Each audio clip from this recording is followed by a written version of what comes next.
Pinaaresto po ng Makati RTC Senador Antonio Trillanes kaugnay ng kasong libel na isinampa ni dating Makati Mayor Junjun Binay. Nagugat ito sa akusasyon ni Trillanes na nanuhol ang kampo ni Binay ng ilang judges sa Court of Appeals. 10,000 piso ang tinakdang piyansa para sa kaso. Pinag-aaralan na raw ng kampo ng senador ang susunod nilang hakbang. Git naman ng senador kung layunin ng pamilya ni Binay na sindakin siya. Abay, nagkakamali raw sila. You are wrong. Kaugnay po ng balitang yan, makakausap natin sa linya ng telepono ng abogado ng pamilya ni Binay na si Attorney Claro Certeza. Magandang umaga po, Attorney Certeza, sir. Hi, good morning, Martin. Good morning, Erwin. Yes, sir. Sir, kahapon nga ho, sabi na arestuhin ho, naka-ready na ho yata yung warrant, pero nasa labas po ng bansa si Senador Antonio Trillanes. Pero ang tanong niya po ay ganire, sir. Sabi niya, ako ay nasa Senado at dapat ako immune sa mga ito, lalo pag may sesyon. Ikalawa, these are minor cases daw, mga libel. Nagtataka siya, bakit meron daw siyang warrant of arrest when in fact, dapat yung mga ganitong mga malilit na kaso, hindi daw muna ini-issue yata. Parang something to that effect, sir. Kaya sabi niya, hindi po siya nasisindak daw dyan sa libel na i-final po ni dating Mayor Junjun Binay. Well, unang-una, gusto kong iliwanagin lang Opo. na ito ay hindi paninindak. Kaya ginawa ito ni Vice President dahil kasinungalingan yung mga paratang na ginawa niya, lalo-lalo na yung pagsabi na nanuhol daw si Mayor Junjun Binay doon sa Court of Appeals. Ngayon, libel is libel, whether he will call it minor or major is beside the point. Kaya criminal case po ito. And may karapatan talaga si VP Binay na mag-file ng ganitong kaso para lang pakita sa lahat na kasinungalingan po yung ginagawa sa kanya. Kasi sir, ang tingin po ng ilan ay yung pagbitiw niya raw ng mga salitang yon ay nasa committee hearing yata o ito yung mga interview sa kanya sa mga pahayagan at radyo at television, sir, which is not covered actually ng immunity dahil nasa Senado siya, attorney, sir. Maliwanag po ginawa niya yung statement na to sa labas ng Senado. Ito po ay mga media interviews na kung saan tinaratangan niya na nagsuhol daw di umano si Mayor Junjun. Now, we believe that is not covered by the privilege. Opo. Pangalawa po yung pagsisinungaling, wherever it may be, it must be corrected po. Ay base po dun sa mga sinabi ni Senator Trillanes, kanyang kasagutan dito sa kasong libel na arestuin siya, lumalabas, sir, na kasi di ba sa Senado, dapat di ba, wala kang pinapanigan, di ba? Right. In aid of legislation. Correct. Talagang ang punter niya, sir, para mapabagsak si Vice President Jejomar Binay. Lumalabas dito, sir, na this is a political and a moral victory for your camp. How do you feel about it? Well, natutuwa kami regarding this development, no? Gaya nga po ng sinabi nyo, inaasahan sana namin noon sa Senado ay isang impartial investigation. Ang nangyari ho inquisition ho yung nangyayari doon. Ngayon, he may be covered by the privilege no naandun po siya sa Senado. Pero nung lumabas na siya at out and out sinabi niya po na nanuhol si Mayor Junjun. Pero at the same interview, sinabi rin niya po na wala siyang ebidensya. Yun ho ay libelous. Alright, sir, may dagdag ko lang. Kahapon po ay nagsalita rin si Secretary Edwin Lasierda na ang sinasabi niya patungkol daw yung sinabi po ni Ombudsman Morales kahapon sa pahayagan na there are a lot of corrupt in the government. Ang sinasabi ni Edwin Lasierda, ang pinapatamaan daw ni Ombudsman doon ay si Vice President Jejomar Binay. Ano po ang reaksyon niyo rito at ano ho ang plano ninyong gawin, sir? Alam nyo, matagal na ho itong issue of corruption. Opo. Nakakalungkot po na ang nangyayari ngayon trial by publicity. Right. They always keep on harping about corruption, especially so against the Vice President. Ngunit not a single piece of evidence ay nailabas po that will sustain the accusation in court.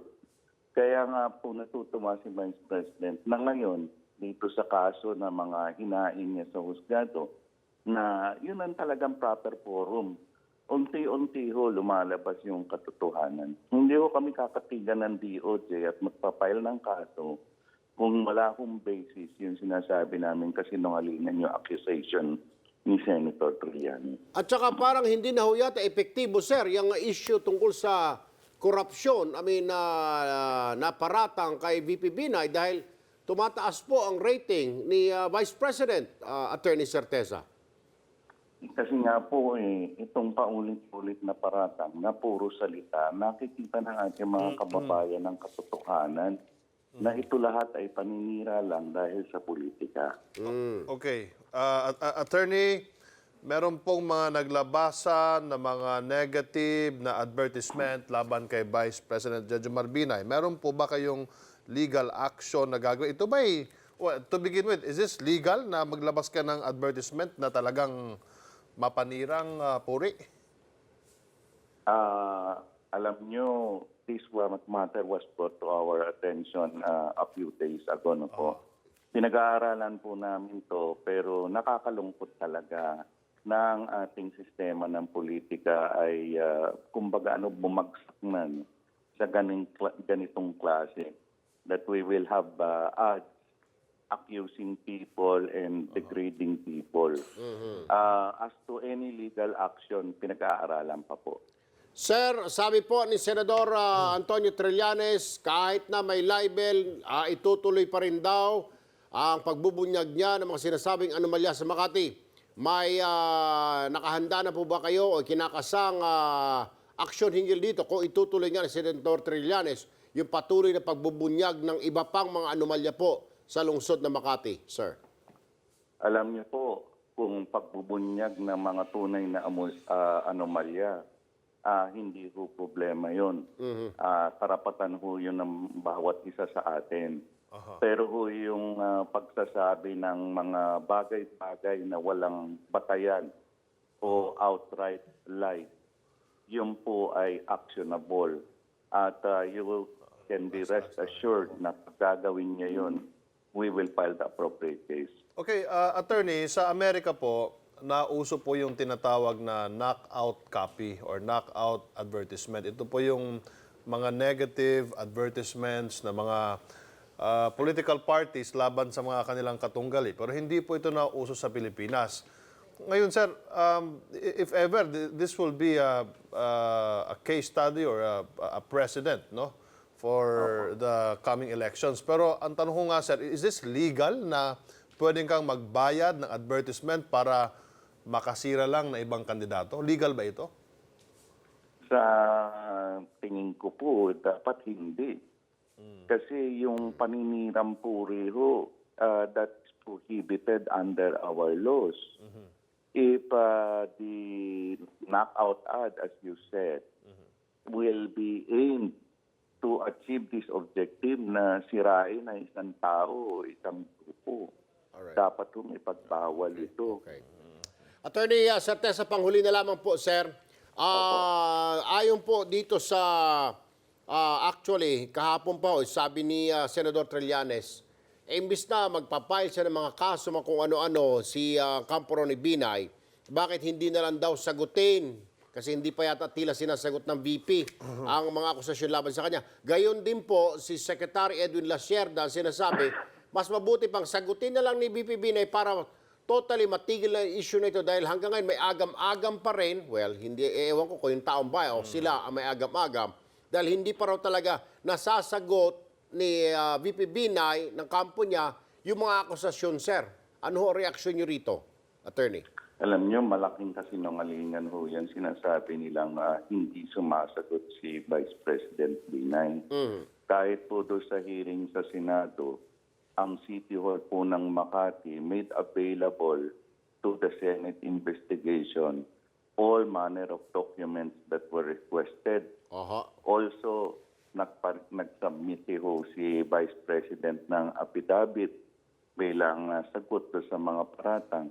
Ganon rin po sa ombudsman nung pinailan ng kaso si Vice President.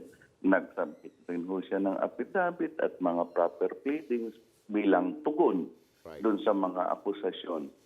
Kaya sinasabi ko po, kasi nungalingan po yung hindi sumasagot.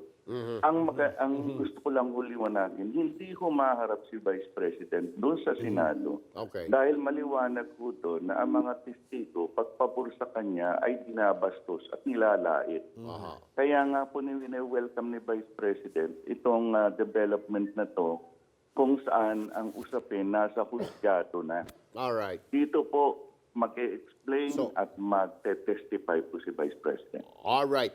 Attorney Claro Certeza, abogado po ng Pamilya Binay. Sir, maraming salamat. Magandang umaga. Mabuhay po kay attorney. Be sure to come back. Use 5 everywhere. Copyright 2016.